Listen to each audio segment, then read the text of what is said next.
രവീന്ദ്രൻ ഇങ്ങനെ നോക്കുന്നത്? മഞ്ജു, മഞ്ജുവിനോട് എനിക്കൊരു പ്രത്യേക കാര്യം ചോദിക്കാനുണ്ട്. അതിന് കൃത്യമായ ഒരു ആൻസർ കിട്ടണം. യെസ് ആയാലും നോ ആയാലും. കാര്യം എന്താണെന്ന് വെച്ചാ പറയൂ. ഞാൻ മഞ്ജുവിനെ വിവാഹം കഴിക്കാൻ ആഗ്രഹിക്കുന്നു.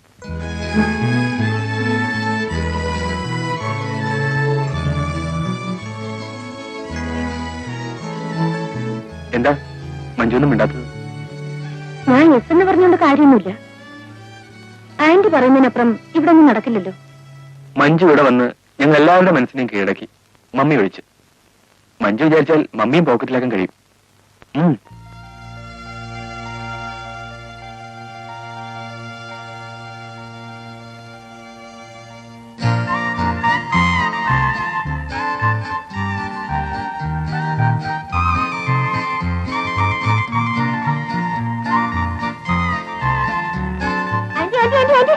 അയ്യോ സോറി ആന്റി.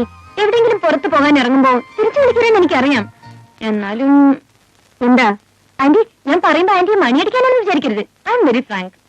വിശേഷണങ്ങളൊന്നും വേണ്ട. എന്താണെന്ന് വെച്ചാൽ വേഗം ചോദിക്കേ. എനിക്കല്പം തിരക്കുണ്ട്. ആന്റി, ആന്റിക്ക് തിരക്കുണ്ടെങ്കിൽ പോയി വന്നിട്ടായാലും മതി. എന്താണെങ്കിലും വേഗം പറയൂ. ഇത്രയും വലിയ വീട്ടിലെ എല്ലാവരുടെയും കാര്യങ്ങൾ ഒരു കുറവും കൂടാതെ ഇത്ര ഭംഗിയായി നോക്കിക്കൊണ്ടു പോകാൻ ആന്റിയെ കൊണ്ട് എങ്ങനെ കഴിയുന്നു? അതായത് ആന്റിക്ക് അങ്കിളുടെ കാര്യം നോക്കണം, വീട് വൃത്തിയായി സൂക്ഷിക്കണം, എല്ലാവരും ഡിസിപ്ലിൻ മെയിൻറ്റെയിൻ ചെയ്യുന്നുണ്ടോ എന്ന് നോക്കണം. ഇതെല്ലാം പോയിട്ട് ഫിലിം സെൻസറിങ്ങിനും പോകണം. ഇതിനൊക്കെയുള്ള എനർജി ആന്റിക്ക് ഇത് എവിടുന്ന് കിട്ടുന്നു? ഞാൻ ആവശ്യത്തിന് മാത്രമേ സംസാരിക്കാറുള്ളൂ. അതുകൊണ്ടാ. എന്റെ മണിയുടെ വലിച്ചില്ലല്ലോ. മതി മോളെ പറിച്ചത്. നീ ഇങ്ങനെ പറിച്ചു പറിച്ച് എന്റെ തല മുട്ടയാക്കും. എനിക്കിങ്ങനെ ആരുടെങ്കിലും നരച്ചുമുടി പറിക്കുന്നതേ എന്തൊരു ഇഷ്ടമാണെന്നോ.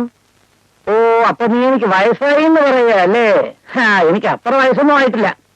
വീട്ടിൽ ഡാഡിയുടെ മുടി പറിക്കാന്ന് വെച്ചാ ഒരു രക്ഷയില്ല. ഓ, നരച്ച മുടി പറിക്കാൻ നിന്റെ ഡാഡിക്ക് മുടി ഉണ്ടായിട്ട് വേണ്ടേ? ആ, അത് തന്നെ. ഡാഡിയുടെ തലയാണെങ്കിൽ പെർഫെക്റ്റ്ലി ഗുഡ് നൈറ്റ്. അത് ശരിയാ.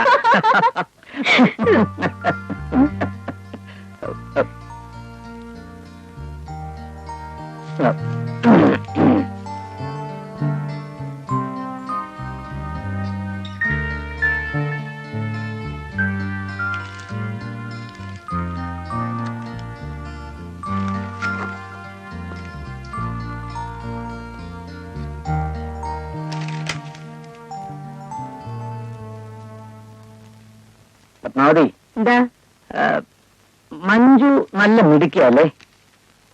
എന്താ ഇങ്ങനെ തോന്നാൻ? അല്ല, അവളെ നമ്മുടെ രവിയെ കൊണ്ട് വിവാഹം കഴിപ്പിച്ചാലോ? അവനിങ്ങനെ പറഞ്ഞു? ഇല്ലില്ല, അവളെ കണ്ടപ്പോ എനിക്കങ്ങനെ തോന്നി. എനിക്കങ്ങനെ തോന്നിയിട്ടില്ല. അവൻ വിവാഹം കഴിച്ചുകൊണ്ട് വരുന്ന പെണ്ണിന് ഫാഷൻ പീരീഡ് നയിക്കാൻ വല്ല ഉദ്ദേശമുണ്ടോ? ഇല്ലല്ലോ.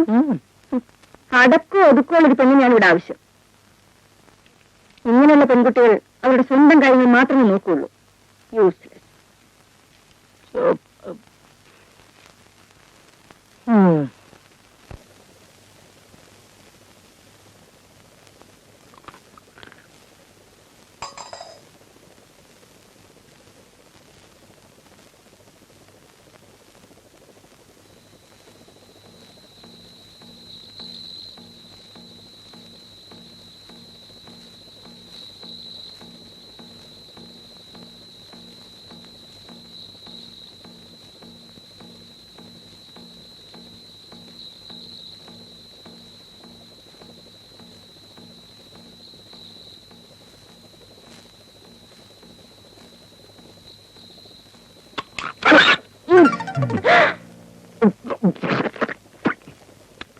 വാരോ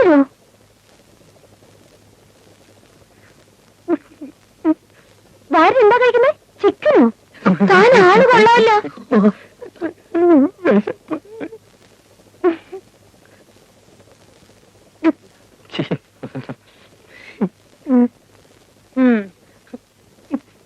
താനല്ലേ പറഞ്ഞത് ഈ വീട്ടിൽ മത്സ്യമാംസം വെക്കത്തില്ലെന്ന്?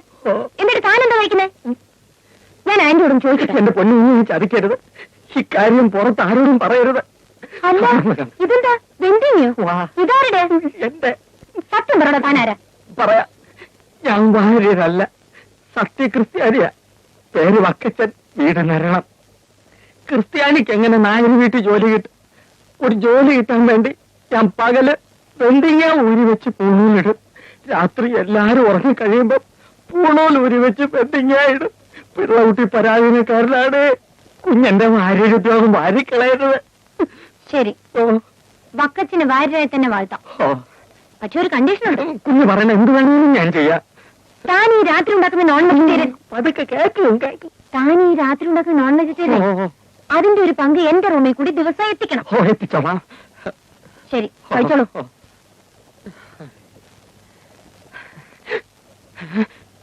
കുഞ്ഞെ, എന്താടോ? എന്റെ ചിക്കനും വെന്തിങ്ങും കൊച്ചമ്മ അറിയരുതേ. ഇല്ല. ആ. ഹായ്.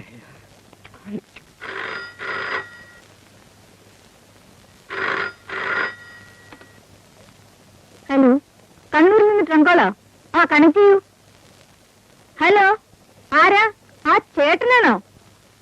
എന്താ ജയദേവന്റെ വിവാഹം ഈ 15-ന് ഫിക്സ് ചെയ്തിരുന്നോ? Very good. ഇല്ല, അദ്ദേഹത്തിന് എനിക്ക് വരാൻ പറ്റുമെന്ന് തോന്നുന്നില്ല. അദ്ദേഹത്തിന് സുഖമില്ലായിരിക്കല്ലേ? ആ, പിള്ളേരെല്ലാരും വരുന്നുണ്ട്. തലേ ദിവസം തന്നെ അയക്കാം. എന്താ? ആ, ഇവിടെ എല്ലാവർക്കും സുഖം തന്നെ. എന്നാ വെക്കട്ടെ. ശരി. ആരാ മമ്മി? കണ്ണൂരിന്ന് ചേട്ടനാ. ഈ 15-ാം തീയതി ജയദേവന്റെ വിവാഹമാണെന്ന്. അവൻ കുറെ നാളായാലും പെണ്ണ് കാണാൻ തുടങ്ങിയിട്ട്. ആരൊക്കെയാ മമ്മി പോകുന്നത്? ഡാഡി ഞാനും വരുന്നില്ല. നിങ്ങൾ എല്ലാവരും പോയാ മതി. അപ്പോ മമ്മി വരുന്നില്ലേ?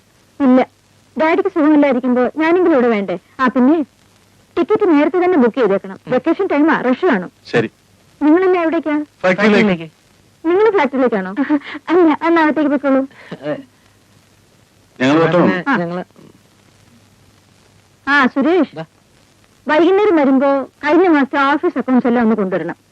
എനിക്കൊന്ന് വെരിഫൈ ചെയ്യാനാ. അല്ല മമ്മി, ഇന്ന് തന്നെ കൊണ്ട് കാണിക്കണം. ആ, വേണം. അതോടെ ഊണ് വെളിയിൽ തന്നെ.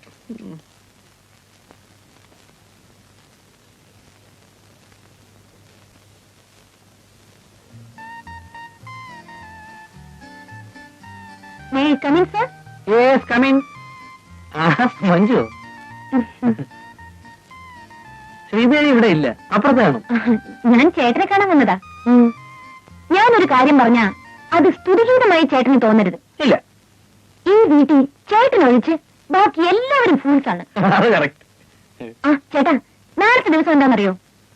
April 1st, അതായത് വിഡ്ഢികളുടെ ദിവസം. എല്ലാവരും ഫൂളാക്കാൻ വേണ്ടി ഞാനൊരു സൂത്രം ഒപ്പിക്കുന്നുണ്ട്. ചേട്ടനോട് മാത്രം പറയാം. നാളെ ടെറസിൽ ഈ വീട്ടിലെ എല്ലാവരും വരും. അവര് ഫൂളാകുന്ന കാണാൻ ചേട്ടൻ ആരെയും അറിയിക്കാതെ ടെറസിൽ വരണം. രാവിലെ കൃത്യം 10 മണിക്ക്. ഇങ്ങനെ ഓരോരോ വിധികൾ. നാളത്തെ ദിവസം അറിയാത്ത ലോകത്ത് ആരെങ്കിലും ഉണ്ടാവും? എവരൊക്കെ എന്റെ പ്രദേശത്ത് ജനിച്ചല്ലോ എന്ന് ആലോചിക്കുമ്പോഴാ. അതെ അതെ. അപ്പൊ ഞാൻ പറഞ്ഞ പോലെ നാളെ കൃത്യം 10 മണിക്ക്. ഓക്കെ, 10 മണിക്ക്. നാളെ രാവിലെ 10 മണിക്ക്. ഇവനൊക്കെ അനുഭവിക്കുന്ന എനിക്കൊന്ന് കാണണം. പിന്നെ അപ്പോ എല്ലാരും വരുമോ? ഉം. അവരെല്ലാരും ഫുൾസ് ആവുന്ന എനിക്കൊന്ന് കാണണം. പക്ഷെ മഞ്ജു, മമ്മി അറിഞ്ഞാൽ? അതിന് ആന്റി നാളെ ഓഫീസിൽ പോകും. അടുത്ത് റിലീസ് ചെയ്യാനുള്ള 2-3 പടങ്ങളുടെ സെൻസറിങ്ങിന് പോകണമെന്നാ പറഞ്ഞത്. അപ്പൊ രാജേട്ടാ, നാളെ രാവിലെ കൃത്യം 10 മണിക്ക്. ഓക്കെ? ഓക്കെ. ഇല്ലില്ല, ഞാനും ഒരിക്കലും വിശ്വസിക്കില്ല. എന്നെ പറ്റിക്കാൻ നോക്കണ്ട. എനിക്ക് അപ്പോഴേ അറിയാം ഞാൻ പറഞ്ഞ രവി വിശ്വസിക്കില്ലെന്ന്. എന്നാലും പറയാമെന്ന് കരുതി. കാരണം നമ്മൾ രണ്ടുപേരും ഒന്നല്ലേ? ഈ വീട്ടിൽ ഇത്ര ഇന്റലിജന്റും ഹാൻഡ്സം ആയിട്ടുള്ള ഒരാൾ രവി മാത്രമേ ഉള്ളൂ. അതുകൊണ്ടാണല്ലോ ഞാൻ വലയിൽ വീണുപോയത്. Thanks for your compliment. അപ്പൊ നാളെ രാവിലെ 10 മണിക്ക് എല്ലാവരും ടെറസിൽ വരും. വരുമല്ലോ? തീർച്ചയായും. ചേടാ, എന്റെ മക്കളെല്ലാം ഇത്രയും മണ്ടന്മാരായി പോയല്ലോ. ഞാൻ ഇവരെ ഇത്രയും കാശ് ചെലവാക്കി പഠിപ്പിച്ചിട്ട് എന്തുവാ പ്രയോജനം? ഒരു ശകലം കോമൺ സെൻസ് ഇല്ലാതായി പോയല്ലോ. അങ്കിൾ, ഞാൻ പറഞ്ഞതുപോലെ നാളെ 10 മണിക്ക് എത്തണം. ചേച്ചി, കാര്യമൊക്കെ കൊള്ളാം. മമ്മി അറിഞ്ഞാലത്തെ സ്ഥിതി എന്താണെന്ന് അറിയാലേ. അവസാനം ചേച്ചിയും കൂടെ കാലു മാറി കഴിഞ്ഞാൽ പിന്നെ എന്റെ അഡ്രസ് പോലും കാണൂല. ഒന്നും സംഭവിക്കില്ല. ഡാൻസ് പഠിപ്പിക്കാനെന്ന് പറഞ്ഞോണ്ടാ ഞാൻ കൂടി നിൽക്കുന്നത്. നിന്റെ ഒരു ഡാൻസ് എന്നെ മമ്മൂട്ടിയായി തരാന്ന് പറഞ്ഞ ഒരു കാര്യം നടന്നില്ല. രണ്ടുപേരുടെ കാര്യം ഞാൻ ഏറ്റു. പക്ഷെ നാളത്തെ കാര്യം ഒരു കുഞ്ഞു പോലെ അറിഞ്ഞു പോരുത്. ചാച്ച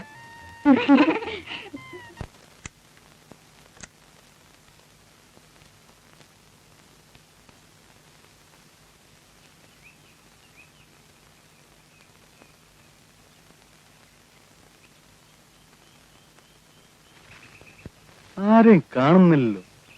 കരുതോളൊന്നും എത്തിയിട്ടില്ലെന്നാ തോന്നുന്നത്. ആ വരട്ടെ.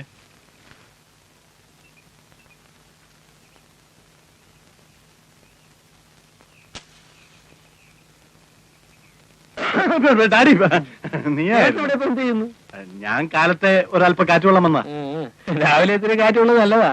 അല്ല നീ എന്തിനാ ഇങ്ങോട്ട് വന്നത്? ഞാനിപ്പോ ഇങ്ങനെ എന്താ രണ്ടുപേരും ഇവിടെ? നീ ഇവിടെ ഇപ്പൊ എന്തിനു വന്നു?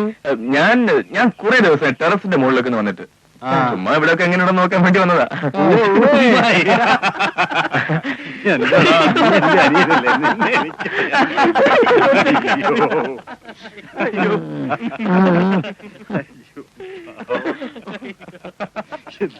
എന്താണ് പതിവില്ലാതെ നമ്മുടെ വീട്ടിലൊരു ചിരിയും കളിയും ഒക്കെ? എടാ കഴുതകളെ, നീയൊക്കെ ഇത്ര മണ്ടന്മാരായി പോയല്ലോടാ. ആ മഞ്ജു നിങ്ങളെ ഏപ്രിൽ ഫൂളാക്കിയതാ. അയ്യോ ഡാഡി, മഞ്ജു എന്നോട് പറഞ്ഞതാ നിങ്ങളെയൊക്കെ ഏപ്രിൽ ഫുൾ ആക്കാൻ ടെറസിൽ വരുത്തുന്നു. എന്നോടും പറഞ്ഞതാ. ഡാഡി എന്റെ അടുത്തും പറഞ്ഞു. ഓഹോ, അവള് നമ്മളെല്ലാം ഫൂളാക്കിയതാണെന്നാ തോന്നുന്നത്. ഏതായാലും നമ്മൾ ഫൂളായ ഒരു അവൾ അറിയുന്നതിനുണ്ട്. നമുക്ക് വേഗം സ്ഥലം വിടാം.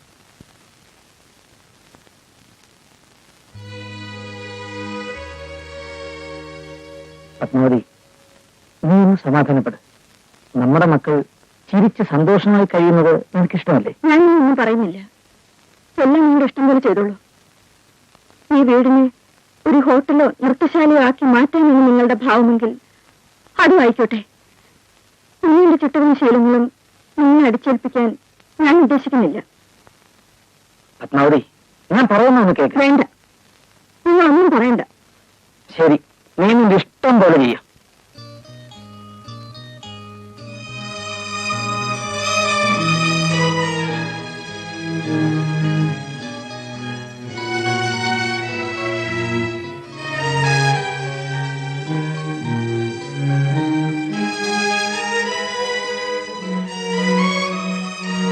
ഞാൻ എന്തിനാണ് നിങ്ങളെ വിളിപ്പിച്ചതെന്ന് നിങ്ങൾക്ക് മനസ്സിലായി കാണും.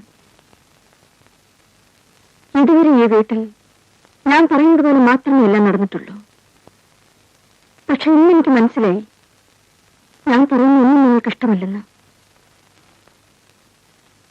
ഇന്നുവരെ ഈ വീടിനെ കുറിച്ചും എന്റെ മക്കളെ കുറിച്ച് ഓർക്കുമ്പോൾ എനിക്ക് അഭിമാനവും സന്തോഷവുമായിരുന്നു.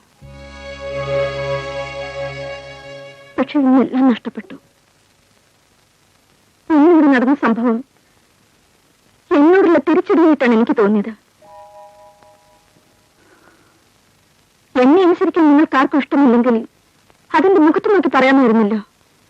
അതിന് പകരം ഞാനില്ലാത്തപ്പോൾ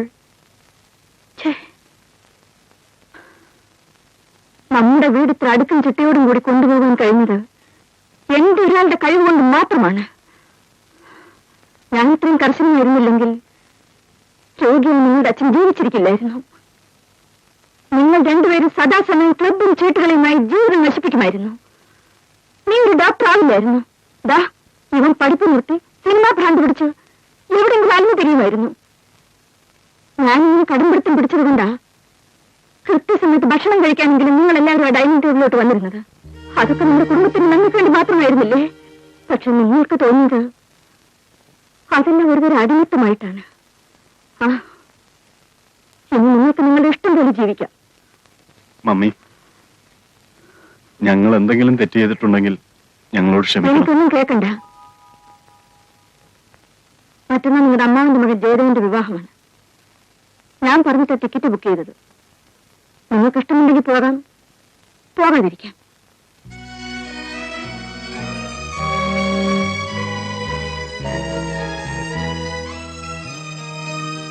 ആന്റി,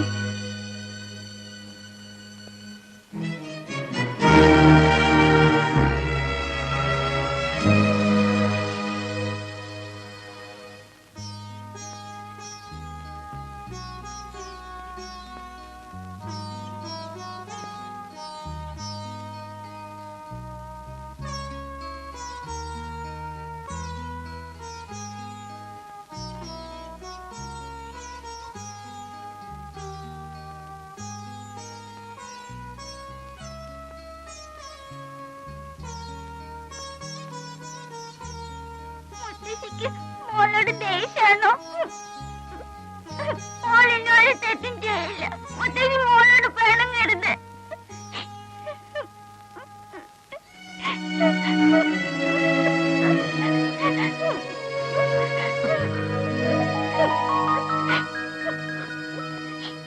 വിഷമിക്കാതിരിക്കും മഞ്ജു, എല്ലാം ശരിയാകും. ഞാൻ നാളെ എന്റെ വീട്ടിലേക്ക് പോവാണ്. ഇനി ഞാൻ ഇവിടെ നിൽക്കാൻ പാടില്ല. നോ, മഞ്ജു ഇവിടുന്ന് പോകരുത്. മഞ്ജു ഇല്ലാതെ എനിക്ക് ഇല്ല രവി, ആന്റി ഒരിക്കലും നമ്മുടെ വിവാഹത്തിന് സമ്മതിക്കില്ല. അഥവാ മമ്മി സമ്മതിച്ചില്ലെങ്കിലും മഞ്ജുവിനെ ഞാൻ വിവാഹം കഴിക്കും.